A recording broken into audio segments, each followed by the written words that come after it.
പിന്നെ അങ്ങനെ ഈ ഈ കടയിൽ വന്നവർ ചായ കുടിക്കാൻ വന്നവർ ഈ ഇതാ പറത്തില്ല.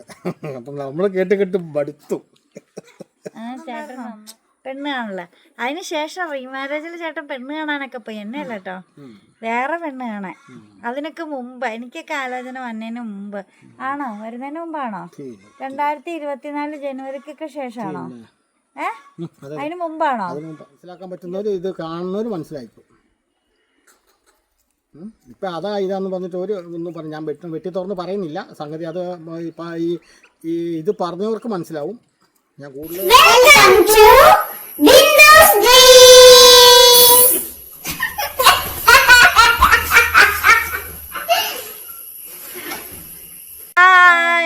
ബിന്ദു സ്ട്രീംസിലേക്ക് എല്ലാ കൂട്ടുകാർക്കും സ്വാഗതം. ഞങ്ങൾ അമ്മച്ചി ചാടിയ മതിലിൻ്റെ പുറത്ത് വന്നിരിക്കുവാണ് കേട്ടോ വീഡിയോ എടുക്കാനായിട്ട്. അമ്മച്ചി അടുക്കളയിൽ ഇങ്ങനെ ഇരിക്കുന്നുണ്ട്. അപ്പോൾ കഴിഞ്ഞ ദിവസം വന്ന കമൻസിന് കുറച്ച് കമൻസൊക്കെ വന്നിട്ടുണ്ടായിരുന്നു. കുറേ പേരൊക്കെ പേഴ്സണലായിട്ട് മെസ്സേജൊക്കെ ഇടുന്നുണ്ട്. അപ്പം അതിനൊക്കെ കൂടിയിട്ടൊരു 10-15 മിനിറ്റിൻ്റെ ഒരു കാര്യം പറയാനുണ്ട്. അപ്പം അതിനു വേണ്ടി വന്നാണ്. നമ്മൾ നമ്മുടെ ഒരു വ്ളോഗ് കൊണ്ട് അല്ലെങ്കിൽ ഇപ്പോഴത്തെ ലൈഫ് കൊണ്ടൊക്കെ എന്ത് സന്ദേശമാണ് മറ്റുള്ളവർക്ക് കൊടുക്കുന്നത്, ബിഫോർ ആൻഡ് ആഫ്റ്റർ മാരേജ്, അല്ലെങ്കിൽ മാരേജിന് മുമ്പും മാരേജിന് ശേഷവുമുള്ള ലൈഫ് കൊണ്ട് എന്താണ് നിങ്ങൾ വ്ളോഗിലൂടെ നിങ്ങൾ ഉദ്ദേശിക്കുന്നത്. അതുപോലെ തന്നെ ഒന്ന് ചൂടുവെള്ളത്തിൽ വീണ പൂച്ച രണ്ടാമത് പച്ചവെള്ളം കണ്ടാലും ഒന്ന് മാറി നിൽക്കില്ലേ.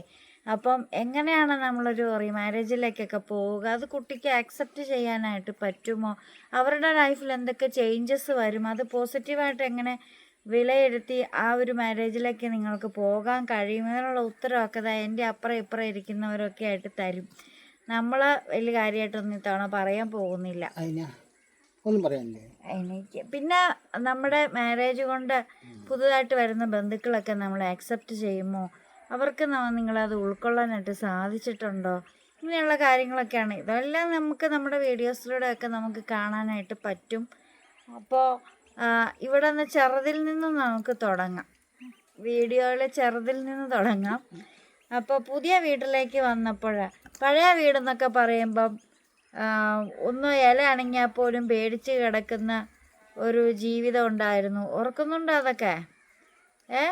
ഒരു ഇല അണങ്ങുമ്പോൾ പോലും പേടിച്ച് കിടക്കുന്ന, വീടിൻ്റെ മുകളിൽ കൂടിയൊക്കെ ചവിട്ടി നടക്കുന്ന സൗണ്ട് കേൾക്കുന്ന, പിന്നെ കുഞ്ഞു സൗണ്ട് കേട്ടാലും ബാസ്ക് കുറച്ചുകൊണ്ട് ചാടി എഴുന്നേക്കുന്ന, അല്ലെങ്കിൽ ലൈറ്റെല്ലാം ഓഫ് ചെയ്തിട്ട് കർട്ടൻ്റെ ഉള്ളിൽ കയറിയിട്ട് വെളിയിലേക്ക് നോക്കി നിൽക്കുന്ന, ആരാണ് ചവിട്ടി കിടക്കുന്നതെന്ന് അറിയാൻ നിൽക്കുന്ന, അല്ലെങ്കിൽ പേടിപ്പിക്കാനായിട്ട് ഓരോരുത്തർ വീട്ടിലേക്ക് കയറി വന്ന അവസാനം പോലീസിനെ വിളിച്ച സിറ്റുവേഷൻ, ഇതൊക്കെ തരണം ചെയ്ത് പോയത്. പേടിച്ചു വരച്ച ആൻസ് പേടിച്ചു വരച്ച് നിക്കറിയും ഉള്ളിൽ നിന്ന കാലഘട്ടം വരെ ഉണ്ടായിട്ടുണ്ട്. അന്ന് കള്ളുകൂടിയും വന്നപ്പോൾ നീ പേടിച്ചില്ലേടാ? പേടിച്ചു, നിക്കറയിലൊന്നും മുള്ളിയില്ല. ഇപ്പം പിന്നെ പേടിക്കാതെ ഒരു കമ്പിയും പിടിച്ചോണ്ട് നിൽക്കുമായിരുന്നു, അതിലെങ്ങാനും ചവിട്ടി അപ്പം അടിക്കാനായിട്ട്. കമ്പിയും പിടിച്ച് വിറച്ചൊക്കെ നിൽക്കുന്ന കാലഘട്ടത്തിൽ നിന്ന് പേടിക്കാതെ കിടന്ന് ഉറങ്ങാൻ പറ്റുന്നുണ്ട് അല്ലേടാ? പേടിക്കാതെ ഉറങ്ങാൻ പറ്റണില്ലേ? അപ്പോൾ എന്തൊക്കെയുണ്ട് പറഞ്ഞു, എന്തൊക്കെ മാറ്റങ്ങൾ നിനക്ക് വന്നു? പിന്നെ ഫഫേനല്ലേ പപ്പ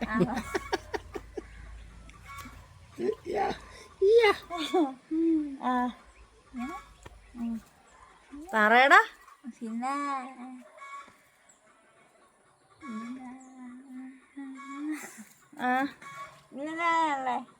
നിനക്ക് നീ പറ, നിനക്കെന്നാ കിട്ടിയെന്ന് ജീവിതത്തിലെ മാറ്റങ്ങൾ വന്നോ? നീ പറഞ്ഞ ഇങ്ങോട്ട് ഈ വീട്ടിലേക്ക് മാറിയതിന്റെ മാറ്റങ്ങൾ പറഞ്ഞു. ഒരു അടുക്കും ചിട്ടയൊക്കെ കുറച്ചൊക്കെ വന്നോ? കളിക്കാനൊക്കെ കൂടാറുണ്ട്. അത് ശരി. പിന്നെ യാത്രകളൊക്കെ ചെയ്യാൻ പറ്റുന്നില്ലേ കൂടുതല്? യാത്രകളെ ഉള്ളൂ, കൂടുതലല്ല. കമന്റ് വന്നിട്ടുണ്ടായിരുന്നു, ആൻസ് പണ്ടത്തെക്കാളും സ്മാർട്ടായത് ഈ വീട്ടിൽ വന്നേ, പിന്നെ ആൻസ് പണ്ടത്തെക്കാളും ഹാപ്പി ആയിട്ട് തോന്നാറുണ്ട്. ഇതൊക്കെ ഇന്നാള് കമന്റ് വന്നിട്ടുണ്ടായിരുന്നു. പറ, പുതിയൊരു വീട്ടിലേക്ക് വന്നിട്ടുമ്പോൾ അവിടുത്തെ റിലേറ്റീവ്സ് ഒക്കെ അംഗീകരിക്കുവോ, ബന്ധുക്കളൊക്കെ അംഗീകരിക്കുവോ?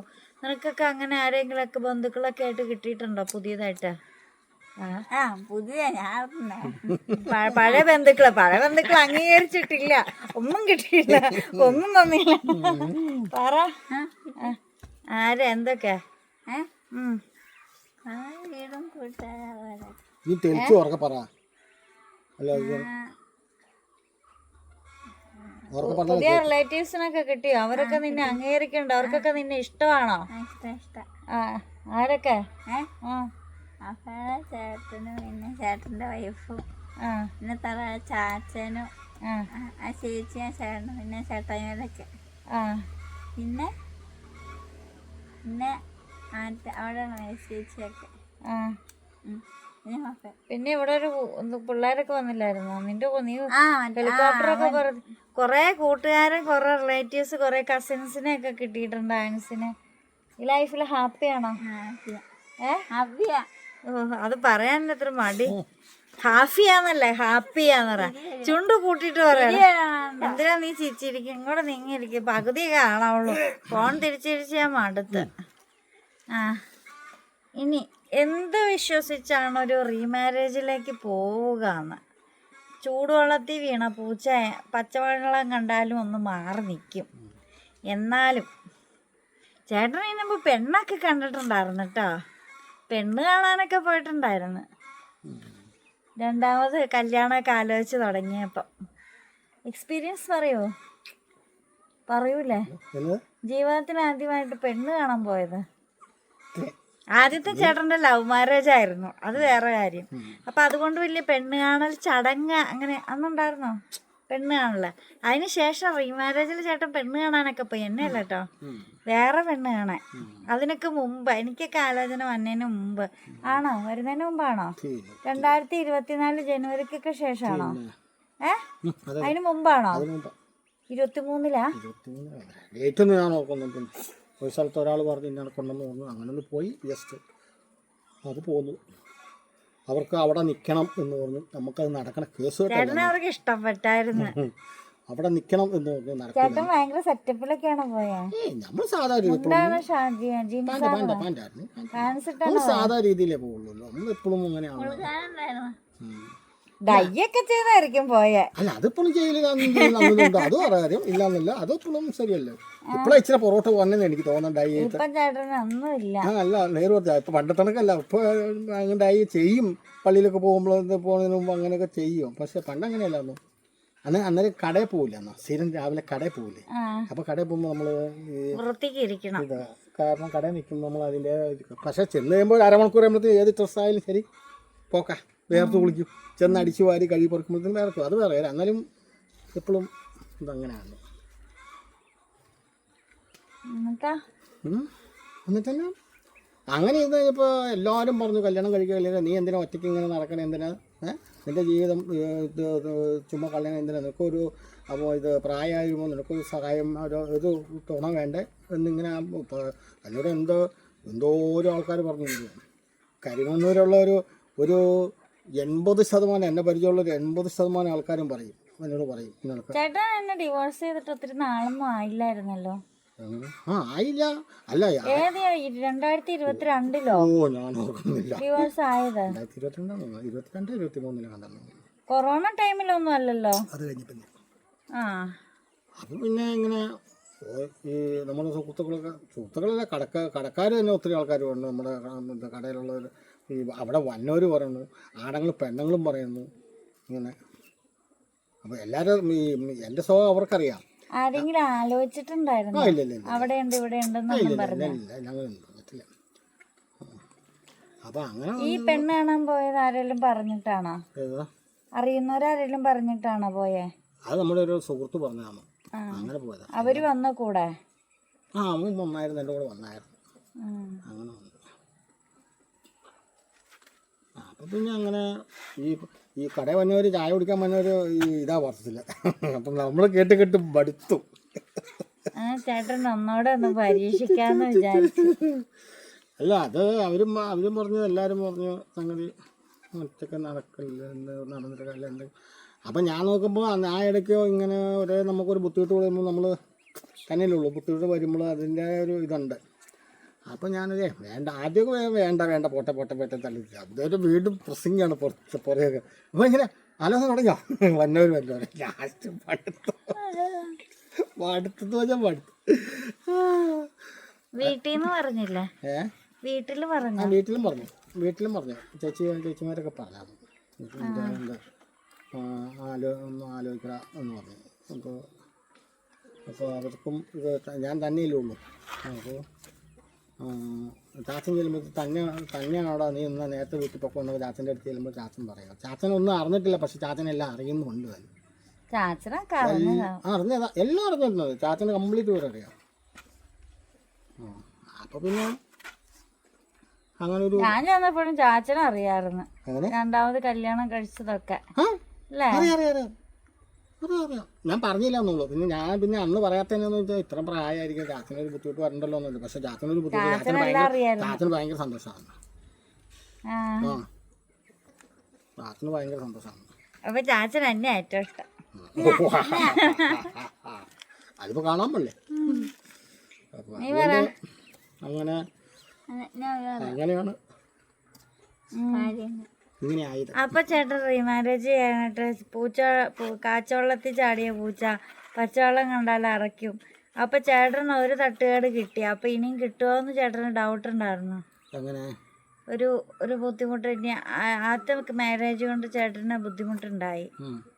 അപ്പൊ ഇനി രണ്ടാമത് കല്യാണം കഴിക്കാൻ അല്ല, അതിനോട് ഞാൻ യോജിക്കുന്നില്ല. ഒരു കാരണം എല്ലാം അങ്ങനെ ആവുമെന്ന് ഒരിക്കലും പറയാൻ പറ്റില്ല. അപ്പൊ എന്നോട് അത് പലവരും പറഞ്ഞു. ഞാൻ പറഞ്ഞു ഞാനെങ്കിലും എല്ലാം ഇങ്ങനെ ആയിരിക്കും. അതും പറയാം എടാ അങ്ങനെയല്ല വേണ്ട. ഒരാൾ ഇങ്ങനെയാണെന്ന് പറഞ്ഞിട്ട് വേറെ ആൾ അങ്ങനെ ആവുമെന്ന് നീ ഒരിക്കലും വിചാരിക്കണ്ടെന്ന് പറഞ്ഞു. എന്നോട് പറഞ്ഞത് എല്ലാവരും അങ്ങനെ പറഞ്ഞത്. എന്നോട് സിസ്റ്റർമാർ വരെ പറഞ്ഞിട്ടുണ്ട്. എന്നെ പരിചയമുള്ള സിസ്റ്റർമാർ, എന്നെ പഠിപ്പിച്ച സിസ്റ്റർമാർ കണ്ട് ഇതൊക്കെ അവർക്കൊക്കെ അറിയാമായിരുന്നു, ഇതൊക്കെ സംഭവം അറിയാമായിരുന്നു. അപ്പോൾ എന്നോട് പറഞ്ഞിട്ടുണ്ടല്ലോ. അപ്പോൾ അതൊന്നും എനിക്ക് ഇതുമില്ല. പിന്നെ ലാസ്റ്റ് അങ്ങനെയൊക്കെ തന്നെ ഏതായാലും ശരി ഒന്നോളം നോക്കാമെന്ന് വെച്ചു. അങ്ങനെയാണ് എനിക്ക് ഞാൻ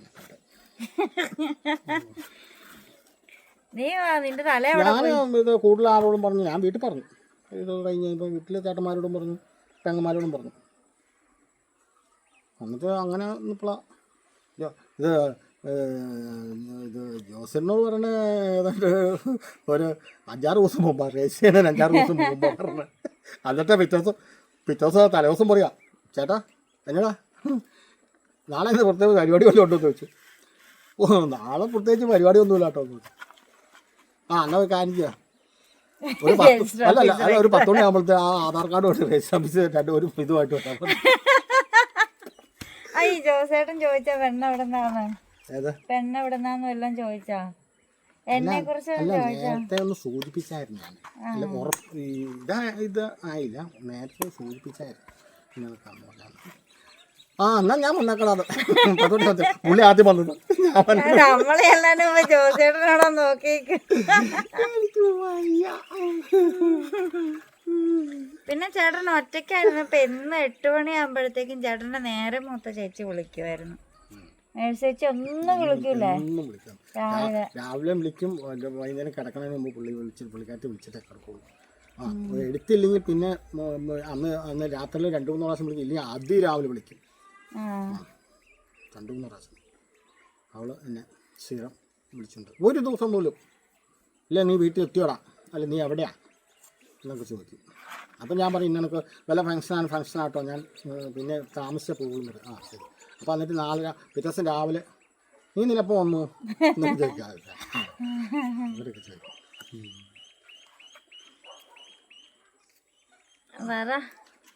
അപ്പോൾ അങ്ങനെ പിന്നെ എല്ലാം അന്നൊക്കെ എന്ന് പറഞ്ഞാൽ മിക്ക ഒരു ആഴ്ചയിൽ ഒരു 3 ദിവസങ്ങളിൽ നെയ്ശ്ശേരി വീട്ടിൽ പോകും. ചെന്ന് ജസ്റ്റ് തലയൊക്കെ എന്താ കാണിച്ച് അത്തൻ്റെ അടുത്ത് കയറി ഇറങ്ങി അങ്ങനെ പോരും. അപ്പം അങ്ങനെ അത്തനൊരു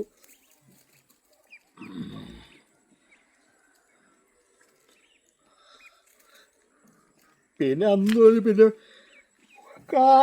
കാറിന് ഓട്ടം ഉണ്ടായിരുന്നല്ലോ ആ ഇടയ്ക്കൊക്കെ. ഈ കോവിഡ് കഴിഞ്ഞ് പിന്നെയാണ് കാറിന് ഓട്ടം കുറവ്. അതിനു മുമ്പൊക്കെ നല്ല ഓട്ടം ഉണ്ടായിരുന്നു. കോവിഡ് കഴിഞ്ഞിട്ട് ഓട്ടം ഉണ്ടായിരുന്നു, ഇപ്പം നല്ല ഇതില്ലായിരുന്നു. ഒരു അങ്ങനെ പോകുമ്പോൾ നമുക്കൊരു നേരം പോക്കുണ്ടാവും. അല്ല പിന്നെ കടയിലിരിക്കുമ്പോഴായാലും ഒരു ഇതുണ്ട്. പിന്നെ കുറച്ച് നേരം പറയുമ്പോൾ ഇപ്പോഴാകുമ്പോൾ സുഖം.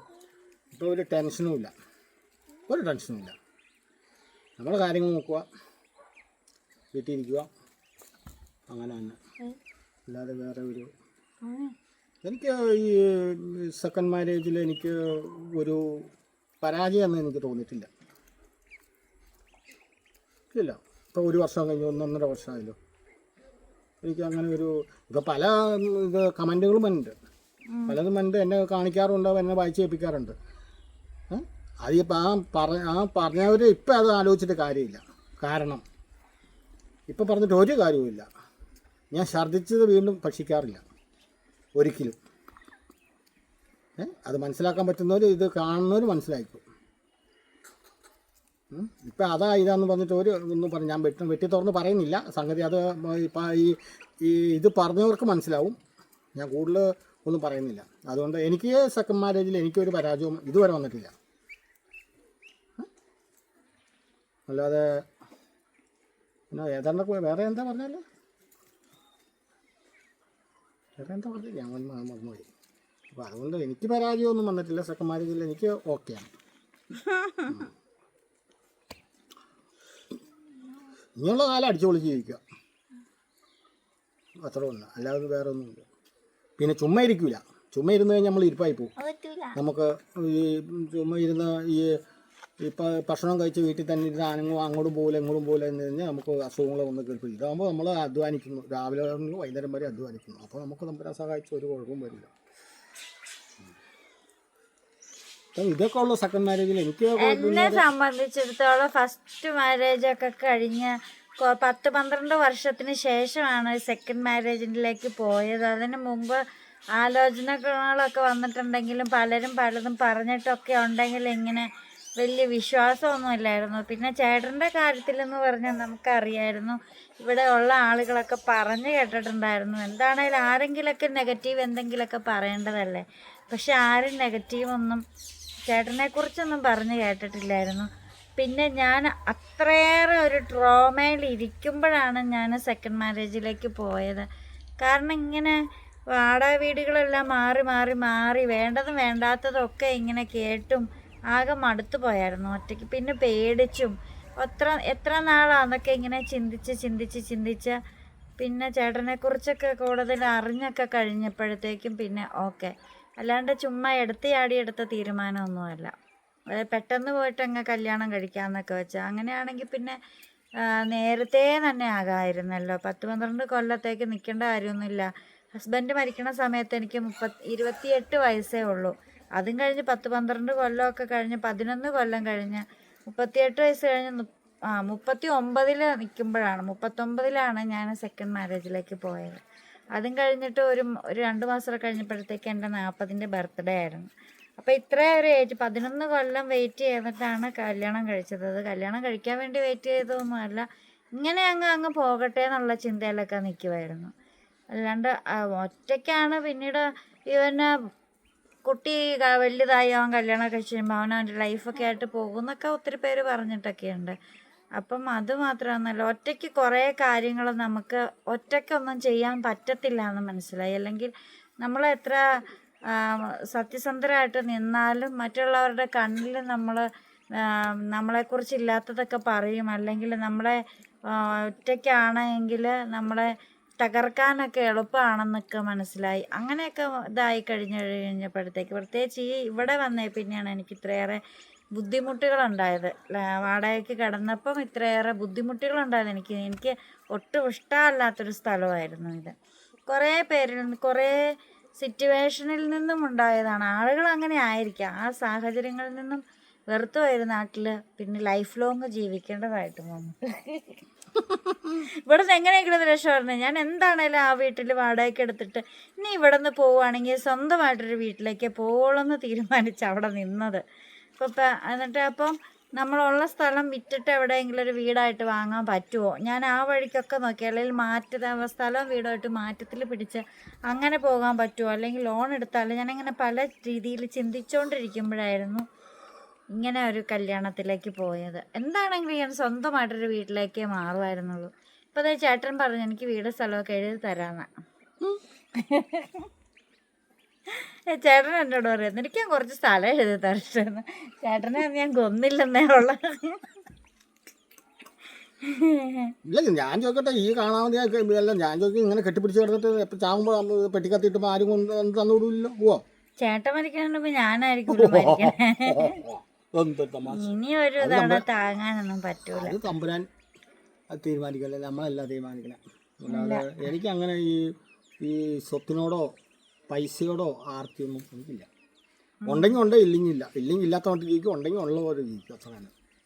ഒരു കമന്റ് വന്നിട്ടുണ്ടായിരുന്നു, 2001 ഈ 10-25 കൊല്ലം ബാക്കിൽ ഇത്രയും നല്ലൊരു വീടൊക്കെ വെച്ചപ്പോൾ ചേട്ടൻ ഭയങ്കര സംഭവമാണ്. ഗൾഫായിരുന്നു അതുകൊണ്ടുണ്ടാക്കി. അത് മാത്രമൊന്നുമല്ല കേട്ടോ, ഭയങ്കര പാരമ്പര്യമുള്ള കുടുംബമാണ്. തറവാടികൾ ഭൂസ്വത്ത് അന്നത്തെ 10-75 വർഷം മുമ്പ് ചാച്ചൻ വെച്ച വീടാ തറവാട്. അപ്പം ഇത്രയും വലിയ വീടൊക്കെ ഇല്ലായിരുന്നു. എന്നാ സെറ്റപ്പ് വീടാ തറവാട്. എനിക്ക് ഭയങ്കര ഇഷ്ടമാണ്. ഇതിനേക്കാളൊക്കെ ഇഷ്ടമാണ് എനിക്ക് ആ വീട്. നല്ല ഭംഗിയല്ലേ. ചേട്ടൻ മണലാരണ്യത്തിൽ പോയി കിടന്ന് ചൂട് കൊണ്ടുണ്ടാക്കിയ വീടായത്. ഇപ്പോഴത്തെ ചൂട് എനിക്ക് സഹിക്കാൻ പറ്റുള്ള, വേർത്തുള്ളൂ. അപ്പം ചേട്ടൻ ആ ചൂടത്ത് എങ്ങനെ സൗദി കിടന്നപ്പ? ഞാൻ തന്നെയല്ലോ എന്തോ അല്ല, എത്രയോ ലക്ഷം ജനങ്ങളാണ് ഇന്ത്യ വിദേശികൾ കിടക്കണത്. അല്ല ഇന്ന് പിന്നെ സൗകര്യം ഉണ്ടെന്ന് ഓർക്കാം. അന്ന് സൗദിയിൽ എന്തെങ്കിലും സൗകര്യം ഉണ്ടോ? ഞാൻ അന്ന് ചെല്ലണ സമയത്തൊന്നും AC ഒന്നുമില്ല, കൂളറൊന്നും ഇല്ല. ഞാൻ ചെല്ലുന്ന സമയത്തൊക്കെ കുറവാണ്. എല്ലാവരും കിടക്കും, ഫാനിട്ട് കിടക്കും, അല്ലെങ്കിൽ പുറത്ത് മുറ്റത്ത് കിടക്കും, അങ്ങനെയൊക്കെ കിടക്കും. പിന്നെ ചൂട് എങ്ങനെ സഹിച്ച? ചൂട് സഹിക്കാം. നമ്മളെ കറക്കൂലേ? എവിടെ കറക്കും? ഫേസ് കറുത്തു. ആരോക്കണു നാട്ടിൽ വരുമ്പോ അറിയാൻ പറ്റില്ല. എവിടെ താടിയല്ലേ ഉള്ളത്. അതൊന്നും നമ്മൾ പോയി കഴിഞ്ഞാൽ നമ്മളൊന്നും നോക്കൊന്നുമില്ല, അങ്ങനെയൊന്നുമില്ല. ചേട്ടനാ വർക്ക്ഷോപ്പായിരുന്നു അവിടെ. നമ്മൾ ഡ്യൂട്ടി രാവിലെ കേൾക്കുന്നു, ഇത് ഡ്യൂട്ടി ചെയ്തുകൊണ്ട് ഇങ്ങനെ ഇരിക്കും. അതൊരു ചൂട് വരും, വെള്ളം എടുത്ത് കുടിച്ചും ഇങ്ങനെ കുടിച്ചിരിക്കും, അത്ര തന്നെ. അല്ലാന്നില്ല. കയ്യൊക്കെ ഇങ്ങനെ തഴമ്പാകൂന്ന് പറഞ്ഞു നാട്ടിൽ പോറാകുമ്പോഴത്തേക്കും വർക്ക്ഷോപ്പ് പണി ചെയ്ത്. എന്നിട്ട് കല്ലേ കൊണ്ടിട്ട് ചേട്ടൻ ആൾക്ക് പറഞ്ഞിട്ടുണ്ട് നല്ല ഇത് വരും, തഴമ്പായിട്ട് അല്ലേ. ഇവിടെ എല്ലാം തഴമ്പാകും. സൈക്കിൾ ഓടിച്ചോണ്ടിരുന്നപ്പോ തന്നെ ഇവിടെ ഇങ്ങനെ തഴമ്പായിരുന്നു.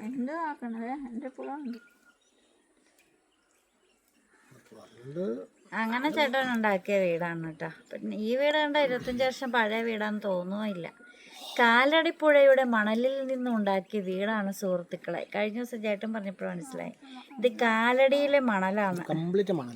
ശ്രീ ശങ്കരാചാര്യരുടെ പാദപത്മം പതിഞ്ഞ കാലടിപ്പുഴയിലെ മണൽ കൊണ്ടുണ്ടാക്കിയ വീടാണ്. ഇന്നിപ്പോൾ അന്നത്തെ കാലത്തൊക്കെ മണലൊക്കെ ചുമ്മാ കനാൽ പണിക്കൊക്കെ ഞങ്ങളുടെ അവിടെയൊക്കെ ചുമ്മാ കൊണ്ടിങ്ങനെ തട്ടിയിട്ട് പോവുക. ആർക്കെങ്കിലും വേണോ? ഇന്ന് മണൽ കണ്ടിട്ടുണ്ടെങ്കിൽ അപ്പോൾ പോലീസ് പൊക്കിക്കൊണ്ട് പോയെന്ന് ചോദിച്ചു. ഇപ്പൊ പണിയുന്ന പെരയുടെ 2-3-4 കൊല്ലം കഴിയുമ്പോഴത്തേന് തേപ്പൊക്കെ തള്ളിപ്പോരാ, ഈ കൊമച്ചു പോരാ. ശരിയാട്ടോ, പാറപ്പൊടി ആയതുകൊണ്ട്. അപ്പോൾ അങ്ങനെയാണ് ചേട്ടൻ്റെ ലൈഫ്. അതുകൊണ്ട് റീമാരേജിലേക്ക് പോകുന്നവർ ശരിക്കും ആലോചിച്ച് തന്നെ തീരുമാനം എടുക്കുക.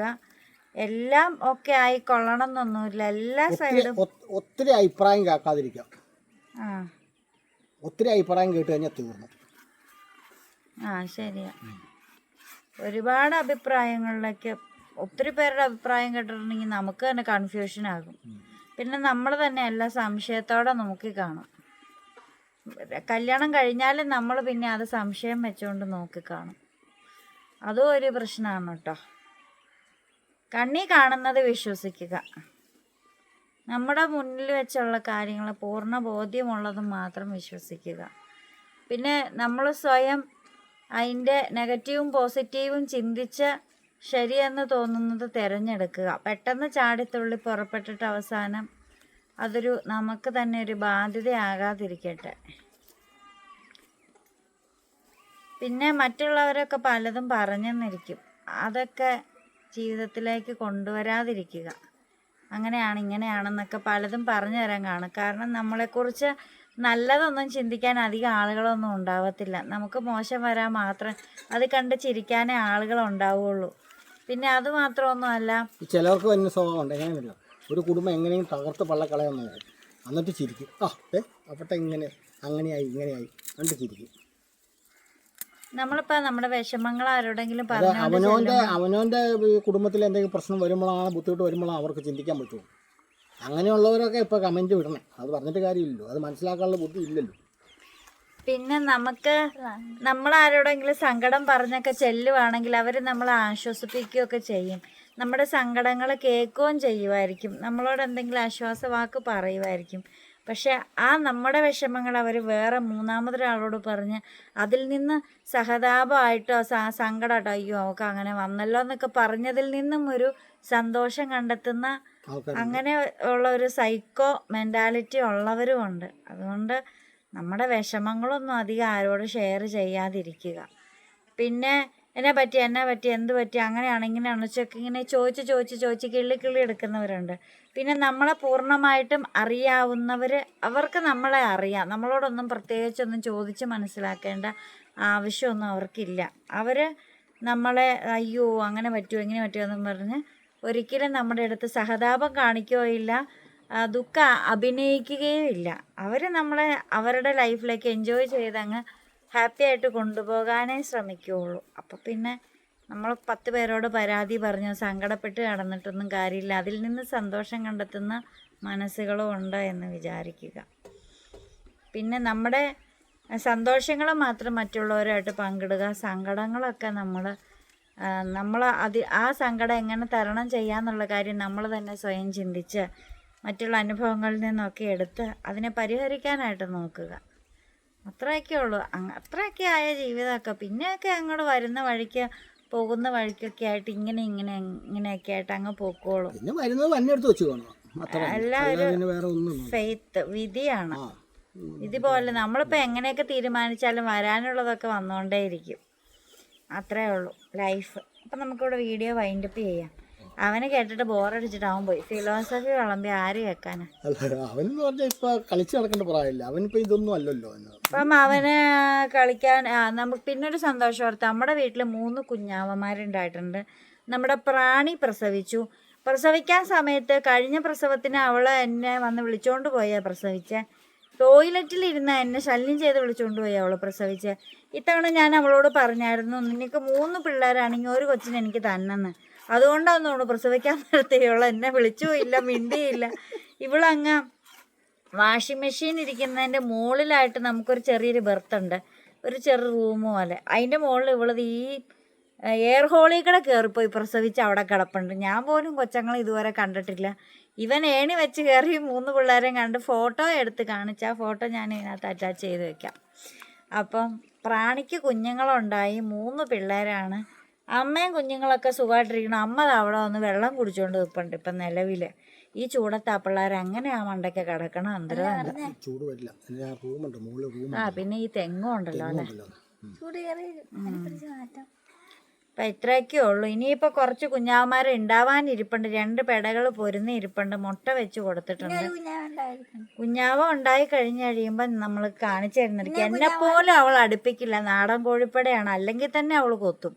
അപ്പോൾ പിന്നെ കുഞ്ഞാവന്മാരുണ്ടായി ഇനി എങ്ങനെ ഇതിനകത്തേക്ക് കയറുമെന്ന് പോലും നമുക്കറിയത്തില്ല.